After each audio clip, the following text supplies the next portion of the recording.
আসসালামু আলাইকুম সম্মানিত বিনিয়োগকারী ভাই ও বোনেরা, আশা করি সবাই ভালো আছেন। আজকের ভিডিওর টপিকটি ইতিমধ্যে আপনারা স্ক্রিনে দেখতে পারতেছেন। আমাদের ভিডিওর আলোচনাগুলো শুনবার আগেই এই সতর্ক বাণীটি অবশ্যই পড়ে নেবেন। পুঁজিবাজারে বিনিয়োগ ঝুঁকিপূর্ণ, জেনে বুঝে বিনিয়োগ করুন।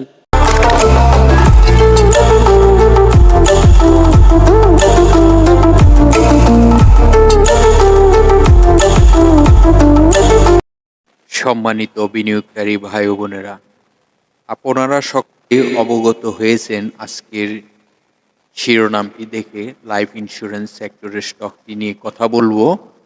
সর্বপ্রথম আমাদের সকলকে একটি বিষয় মানতে হবে।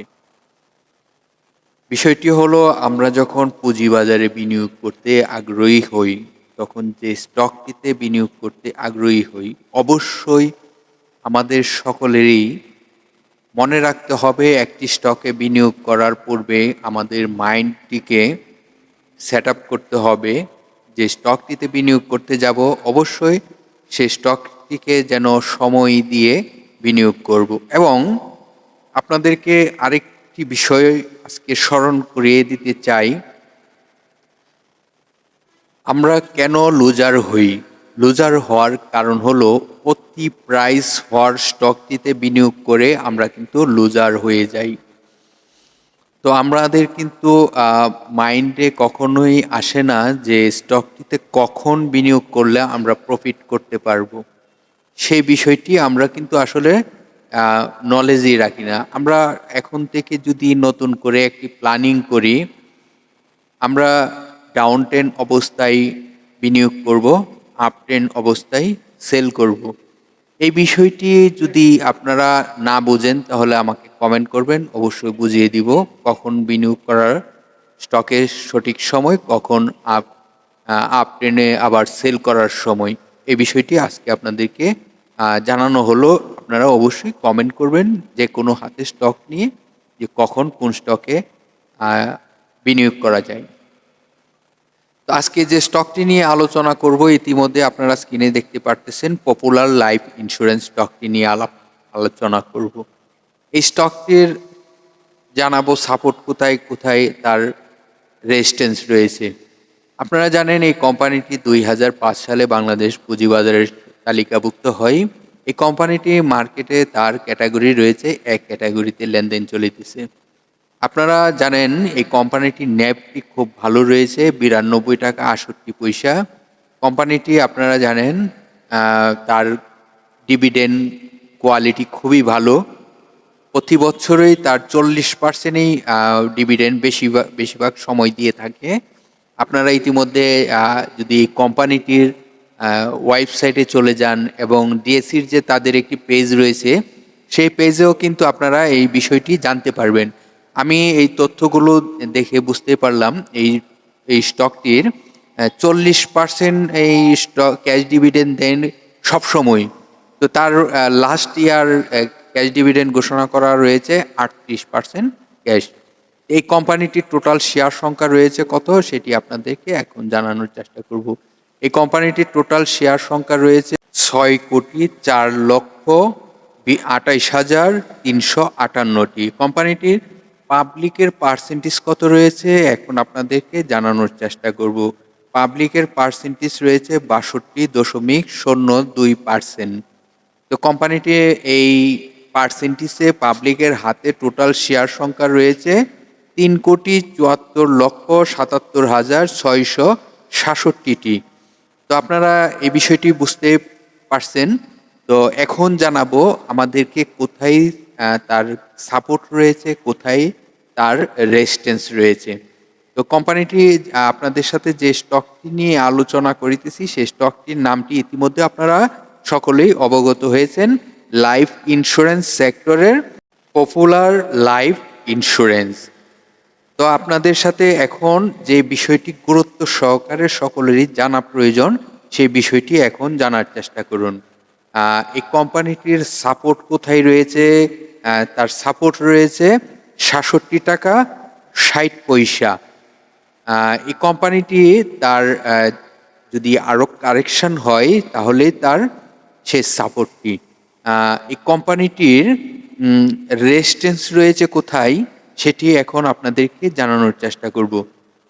ছোটোখাটো একটি রেজিস্ট্যান্স রয়েছে, সেই রেজিস্ট্যান্সটি হলো ৬৯ টাকা ১০ পয়সা। ৬৯ টাকা ১০ পয়সা ছোটোখাটো একটি রেজিস্ট্যান্স। এটি আশা করাই যায় যে কোনো সময় এই মুহূর্তে চেঞ্জ হওয়ার সম্ভাবনা থাকে। তাহলে যেটি আমরা রেজিস্ট্যান্স ভালো মানে বিগ একটি রেজিস্ট্যান্স যদি আমরা ফলো করতে যাই, যেটাকে ব্রেকআউট করতে পারলে স্টকটি আরও অনেক ভালো করার সম্ভাবনা তাহলে থাকবে। তাহলে এই রেজিস্ট্যান্সটি কত আমরা এখনই জানার চেষ্টা করব। এই রেজিস্ট্যান্সটি হলো ৭৪ টাকা ৭০ পয়সা। ৭৪ টাকা ৭০ পয়সা রেজিস্ট্যান্সটি যদি ব্রেকআউট করতে পারে এবং স্টকটি যদি এই প্রাইসটিকে আপ করতে পারে, তাহলে কিন্তু শক্তিশালী একটি প্রাইস হওয়ার সম্ভাবনা থাকবে। তাহলে আমাদেরকে কিন্তু নজরেই অবশ্যই রাখতে হবে এই ৭৪ টাকা ৭০ পয়সা ক্রস করে সে কি প্লাসে চলে গেল কিনা, তাহলেই কিন্তু স্টকটি নতুন করে একটি মুভমেন্ট শুরু হবে।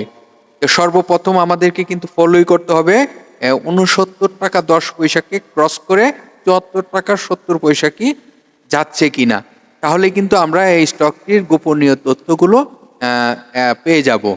তো আপনাদেরকে বলবো, লাইফ ইন্স্যুরেন্স সেক্টরটি যেহেতু সে কারেকশানে রয়েছে এবং কারেকশান অলমোস্ট শেষের পথে, আমার মনে হচ্ছে এখান থেকে এই সেক্টরটি ঘুরে যাওয়ার সম্ভাবনা রয়েছে। তো এই সেক্টরটি যদি ঘুরে যায় তাহলে কিন্তু এই স্টকটি অনেক ভালো করবে। আপনারা ইতিমধ্যে জানতেই পেরেছেন যে এই স্টকটি নিয়ে পূর্বেও আপনাদের সাথে ডিসকাস হয়েছে। এই স্টকটি নিয়ে তখন ৬৫-৬৬ প্রাইসে আপনাদের সাথে আলোচনা হয়েছিল। তো আমরা এখন এই স্টকটির যে রেজিস্ট্যান্সগুলো আপনাদেরকে দেখানোর চেষ্টা করেছি। অবশ্যই রেজিস্ট্যান্সটি ব্রেকআউট করতে পারলে স্টকটিতে ভালো হবে। যদি ব্রেকআউট না করতে পারে তাহলে কিন্তু তার কাছাকাছি গিয়ে আবার কিন্তু কিছুটা রেস্ট নিয়ে আবার মুভমেন্টে যেতে পারে। তাহলে যে কোনো তথ্য যদি আপনার জানা প্রয়োজন থাকে অবশ্যই আমাকে কমেন্ট করতে পারেন। কমেন্ট করে জেনে নিতে পারেন কখন কোন স্টকের মুভমেন্ট এবং কখন কোন স্টক থেকে এক্সিট নেওয়া এবং কখন আপনার স্টকটি থেকে এন্ট্রি দেওয়া প্রয়োজন। যে কোনো স্টকের এই তথ্য যদি জানতে হয় তাহলে আমাদেরকে অবশ্যই ভিডিও পাবলিশ হয়ে থাকে, যে কোনো ভিডিওর কমেন্টে কমেন্ট করবেন, অবশ্যই আপনাকে রিপ্লাই দিয়ে সহযোগিতা করার চেষ্টা করা হবে। তো ধন্যবাদ সকল বিনিয়োগকারী ভাই বোনেদেরকে ধৈর্য সহকারে আমাদের ভিডিওটি মনোযোগ দিয়ে শুনবার জন্য হাজারো সালাম আপনাদেরকে। তো প্রতিদিনই আমাদের ভিডিও পাবলিশ হয়ে থাকে, আশা করি আপনার ব্যবসার কিছুটা হলেও সহযোগিতা হবে। আপনাদের কাছে একটি রিকোয়েস্ট থাকে, যদি সম্ভব হয় আলোচনাটি আপনাদের জন্যই করা হয়ে থাকে এবং আপনাদেরকে বোঝানোর জন্য করা হয়ে থাকে। যদি সম্ভব হয় তাহলে যে কোনো সোশ্যাল মিডিয়া প্ল্যাটফর্মে শেয়ার করে যারা এখনো আমাদের আলোচনাটি শুনতে পারে নাই তারা যেন শুনতে পারে, এই চেষ্টাটা করে যাবেন। একটি মাত্র ছোটোখাটো শেয়ারের মাধ্যমে আপনার একটি শেয়ারে জানতে পারবে হাজারো বিনিয়োগকারী। তো ভালো থাকেন, লাইক করে সাথে থাকুন। আল্লাহ হাফেজ।